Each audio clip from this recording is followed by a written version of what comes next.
Welcome to Excellent Tuition Center, Palimukku, Irshad Junction. Admission started. New classes begin April 16th.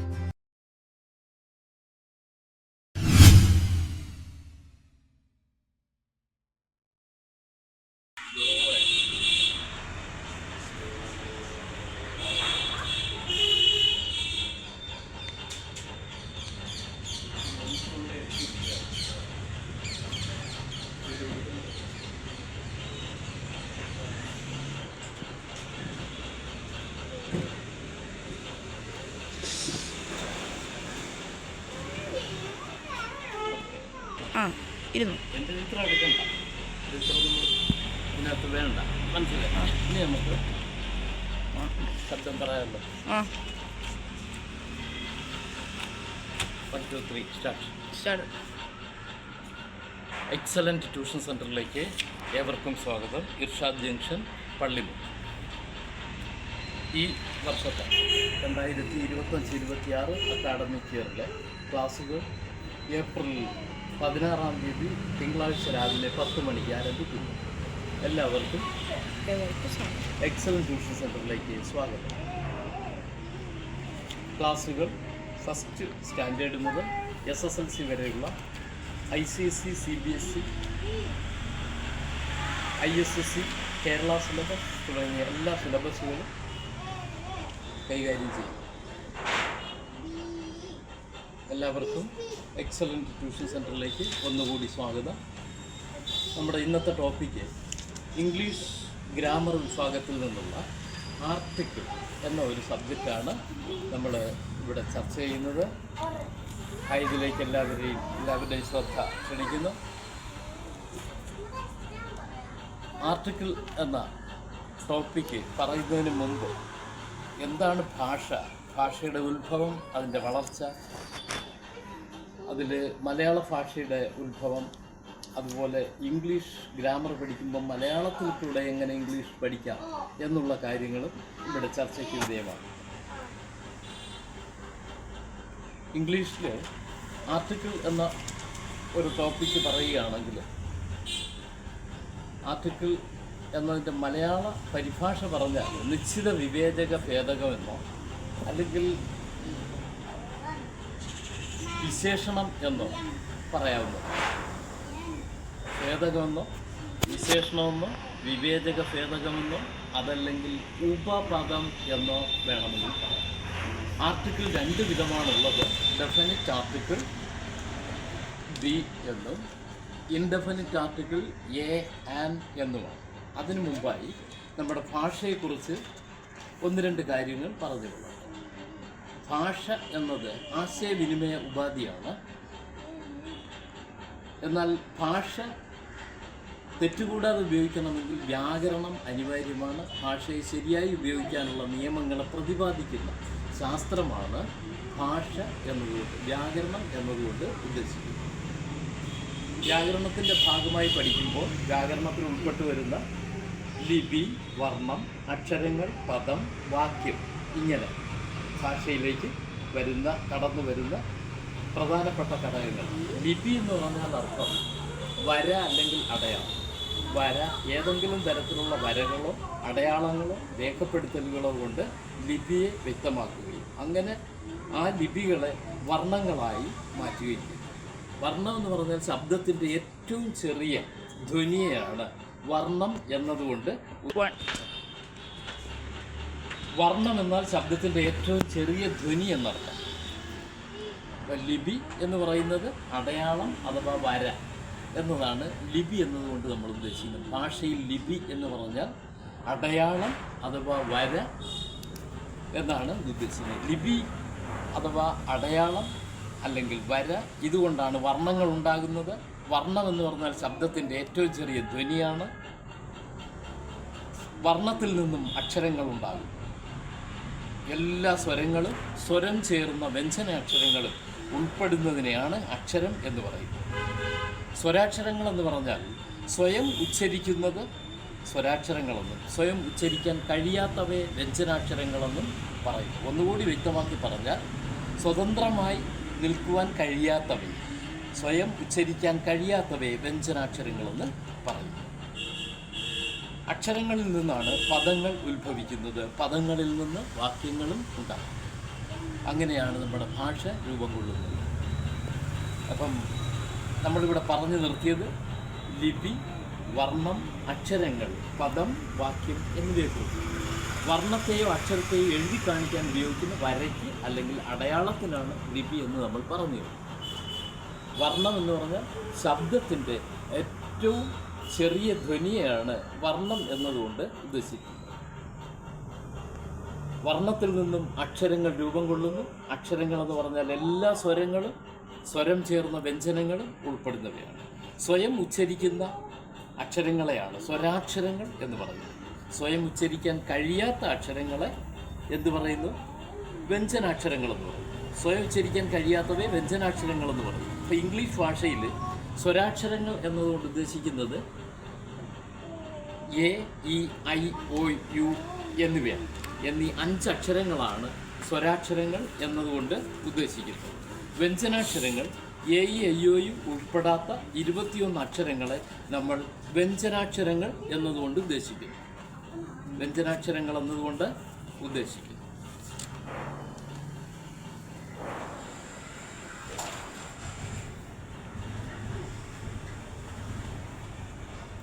സ്വരാക്ഷരങ്ങൾ 5 അക്ഷരമാണെങ്കിലും 5 എണ്ണമാണെങ്കിലും സ്വരശബ്ദങ്ങൾ ഇംഗ്ലീഷിൽ 20 എണ്ണമാണ്. ഇംഗ്ലീഷിൽ സ്വരശബ്ദം 20, വ്യഞ്ജനശബ്ദം 24 എന്നാൽ ഇംഗ്ലീഷിൽ വവൽസ് അഥവാ സ്വരാക്ഷരങ്ങൾ 5, വ്യഞ്ജനാക്ഷരങ്ങൾ 21. അപ്പോൾ സ്വരശബ്ദങ്ങൾ 20 ഇംഗ്ലീഷിലുള്ളത്. വ്യഞ്ജനാക്ഷരങ്ങൾ 21 വ്യഞ്ജന ശബ്ദങ്ങൾ ഇംഗ്ലീഷിൽ 24 ഇതിൽ നമ്മൾ ഇന്നിവിടെ പഠിക്കുന്ന ഭാഷ ഇംഗ്ലീഷിലെ ആർട്ടിക്കിൾസ് ആണ്. ആർട്ടിക്കിൾസിലെ പ്രധാനപ്പെട്ട 2 ഭാഗങ്ങളെക്കുറിച്ചാണ് പറയുന്നത്. A, an. എയും ആനും എവിടെ, എപ്പോൾ, എങ്ങനെ പ്രയോഗിക്കാം എന്നിവയുടെ പ്രയോഗ രീതികൾ എങ്ങനെയെന്ന് നോക്കാം. ഇന്നത് എന്ന് വ്യക്തമായി പറയാതെ ഏതോ ഒരു എന്ന് പറയുന്നതിന് എ അല്ലെങ്കിൽ ആൻ പ്രയോഗിക്കുന്നു. ചുരുക്കത്തിൽ വ്യഞ്ജന ശബ്ദം കൊണ്ട് ഉച്ചരിക്കുന്ന ഏകവചന നാമങ്ങൾക്ക് മുമ്പിൽ എ അല്ലെങ്കിൽ ആൻ ചേർക്കാം. ഇന്നത് അല്ലെങ്കിൽ ഇന്നയാൾ എന്ന ഇന്ന സാധനം എന്നിങ്ങനെ വ്യക്തമായി പറയുന്നവയ്ക്ക് മുമ്പിൽ ദി പ്രയോഗിക്കുന്നു. ദി എന്ന വാക്കിന് ശേഷം വരുന്ന വാക്കിൻ്റെ ഉച്ചാരണം സ്വരശബ്ദമെങ്കിൽ ദി എന്നും വ്യഞ്ജന ശബ്ദമാണെങ്കിൽ ദ എന്നും ഉച്ചരിക്കാം.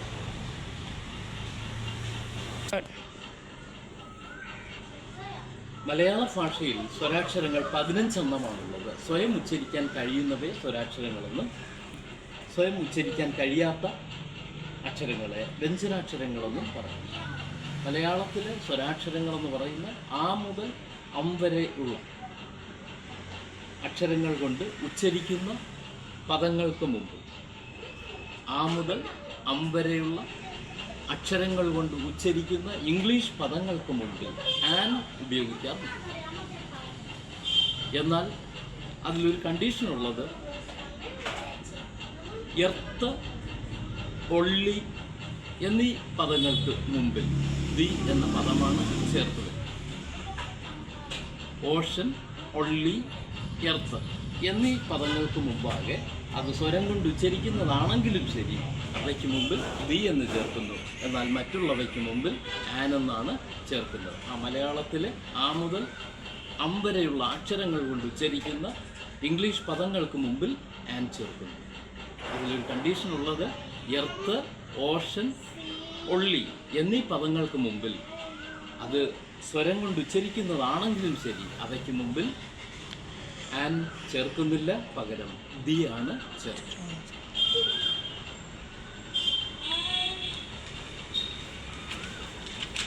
ഓക്കെ, ഇന്നത്തെ നമ്മുടെ ടോപ്പിക്ക് ആർട്ടിക്കിൾസിൻ്റെ ഒരു വിഭാഗം പറഞ്ഞു കഴിഞ്ഞു. അതിന് രണ്ടാമത്തെ വിഭാഗമായ ഡെഫിനിറ്റ് ആർട്ടിക്കിൾ ദി എന്നതിനെക്കുറിച്ചാണ്. ഇൻഡെഫിനിറ്റ് ആർട്ടിക്കിളായ എ, ആൻ എന്നിവയെക്കുറിച്ച് മുൻപ് വിശദീകരിച്ചു കഴിഞ്ഞു. ഇന്നത്തെ ക്ലാസ്സിൽ ഡെഫിനിറ്റ് ആർട്ടിക്കിൾ ദി എവിടെ, എപ്പോൾ, എങ്ങനെ പ്രയോഗിക്കാമെന്നുള്ളത്. ഇന്നത്, ഇന്നയാൾ, ഇന്ന സാധനം എന്നിങ്ങനെ വ്യക്തമായി പറയുമ്പോൾ ദി പ്രയോഗിക്കുന്നു. ഉദാഹരണം പറഞ്ഞാൽ, dash lady in yellow sari is my sister. അവിടെ ഡാഷ് കൊടുത്തിരിക്കുന്നിടത്ത് നമ്മൾക്ക് ചേർക്കേണ്ട ആർട്ടിക്കിൾ ദി ആണ്. അവിടെ ദി ചേർത്തതിൻ്റെ കാരണം അവിടെ ലേഡി ഇൻ യെല്ലോ സാരി എന്ന് സ്പെസിഫൈ ചെയ്ത് പറയുന്നത് കൊണ്ടാണ്. യെല്ലോ സാരി, മഞ്ഞ സാരി ഉടുത്ത ലേഡി എൻ്റെ സഹോദരിയാണ് എന്നാണ് അവിടെ പറയുന്നത്. അതുകൊണ്ടാണ് അവിടെ ദ ലേഡി എന്ന് ഉദ്ദേശിച്ചത്.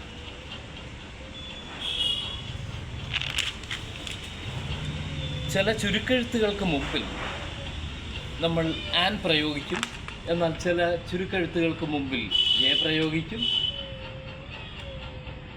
അതിനെ കൂടി ഒന്ന് പറയാം.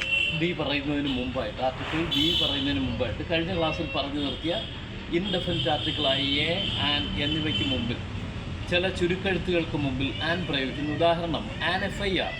എന്നാൽ അത് എക്സ്പാൻഡ് ചെയ്ത് പറയുമ്പോൾ എ ഫസ്റ്റ് ഇൻഫർമേഷൻ റിപ്പോർട്ട് എന്നേ പറയും. ആൻ FIR എന്ന് പറയുന്നത് ചുരുക്കെഴുത്താണ്, എന്നാൽ അതിനെ എക്സ്പാൻഡ് ചെയ്ത് പറയുന്നത് ഫസ്റ്റ് ഇൻഫർമേഷൻ റിപ്പോർട്ട് പറയുമ്പോൾ എ ഫസ്റ്റ് ഇൻഫർമേഷൻ റിപ്പോർട്ട് എന്നേ പറയൂ. പക്ഷേ അത് ചുരുക്കെഴുത്തിൽ പറയുകയാണെങ്കിൽ ആൻ FIR എന്ന് പറയും. ആൻ HC അത് എക്സ്പാൻഡ് ചെയ്ത് പറയുമ്പോൾ എ ഹെഡ് ക്ലർക്ക് എന്നേ പറയും. An HOD a head of the department. An HS a higher secondary school. An LIC policy a life insurance policy. An LD clerk lower division clerk a lower division clerk എന്നേ പറയൂ. എന്നാൽ അതിൻ്റെ ചുരുക്കെഴുത്തിൽ an LD clerk എന്ന് പറയുന്നു. An MP എന്നാൽ A member of parliament എന്നേ പറയാറുള്ളൂ. അതുപോലെ തന്നെയാണ് ചുരുക്കെഴുത്തുകൾക്ക് മുമ്പിൽ ആനും, എന്നാൽ അതിൻ്റെ എക്സ്പാൻഷൻ വരുമ്പോൾ അതിന് മുമ്പിൽ എയുമാണ് ചേർക്കുന്നത്. എന്നാൽ ചില ചുരുക്കെഴുത്തുകൾക്ക് മുമ്പിൽ എ ചേർക്കുന്നു, എന്നാൽ എക്സ്പാൻഡ് ചെയ്യുമ്പോൾ ആൻ ഉപയോഗിക്കുന്നു. ഉദാഹരണം, എ UD ക്ലാർക്ക് എന്ന് പറയുന്നിടത്ത് അത് എക്സ്പാൻഡ് ചെയ്ത് പറഞ്ഞാൽ ആൻ അപ്പർ ഡിവിഷൻ ക്ലാർക്ക് എന്ന് പറയുന്നു. ഇവിടെ എല്ലാ ഉച്ചാരണത്തെയാണ് സ്വാധീനിക്കുന്നത്. ഉച്ചാരണം നോക്കി വേണം. ഇംഗ്ലീഷ് അക്ഷരമാലയിലെ ഉച്ചാരണം എന്ന് പറയുന്നത്, വൊവൽ സൗണ്ട് എന്ന് പറയുന്നത് എയ്യോ ആണെങ്കിലും മലയാളത്തിലെ ഉച്ചാരണ പദങ്ങളായ വൊവൽ സൗണ്ടായ ആ മുതൽ അം വരെ ഉച്ചരിക്കുന്ന ഇംഗ്ലീഷ് പദങ്ങൾക്ക് മുമ്പിലാണ് സാധാരണ ആൻ ചേർക്കുന്നത്. അതിൽ പ്രത്യേകമായി ശ്രദ്ധിക്കേണ്ടത്, ചില ചുരുക്കെഴുത്തുകൾക്ക് മുമ്പെങ്കിലും എ ചേർത്ത് വരുന്നു. അതിനുദാഹരണം a UD clerk, a UN agency. എന്നാൽ ഇത് എക്സ്പാൻഡ് ചെയ്ത് പറയുമ്പോൾ അവിടെ ഉച്ചാരണം മാറുന്നു. An upper division clerk, an united nation agency. അവിടെ മാറ്റം വരുന്നില്ല. എ UN ഏജൻസി എന്നുള്ളിടത്ത് സ്വരാക്ഷരം കൊണ്ട് ഉച്ചരിക്കുന്നില്ല.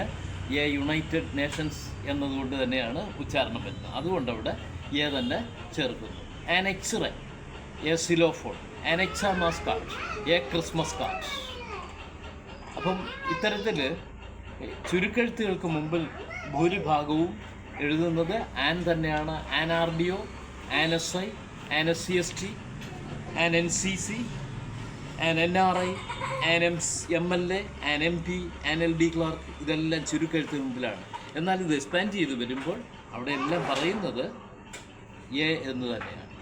A 1 rupee note, a 1 eyed man, a 1 man commission. കൊണ്ടാണ് അത് എഴുതി തുടങ്ങുന്നതെങ്കിലും ഉച്ചാരണം അതിന് സ്വരശബ്ദം ഇല്ലാത്തതിനാൽ അവിടെ എല്ലാം എ ഉപയോഗിക്കണം. എ യു എന്നതുകൊണ്ട് ഉദ്ദേശിക്കുന്നത് പെണ്ണാട്, EWE. അതിൻ്റെ ഉച്ചാരണം യു എന്നായതിനാൽ അതിന് മുമ്പിൽ കൊണ്ട് തുടങ്ങിയതാണെങ്കിലും ശരി അവയ്ക്ക് മുമ്പിൽ എ പ്രയോഗിക്കും. എന്നാൽ ദിയുടെ പ്രയോഗത്തെക്കുറിച്ച് പറഞ്ഞാൽ, Excellent tuitions, you gain with the success.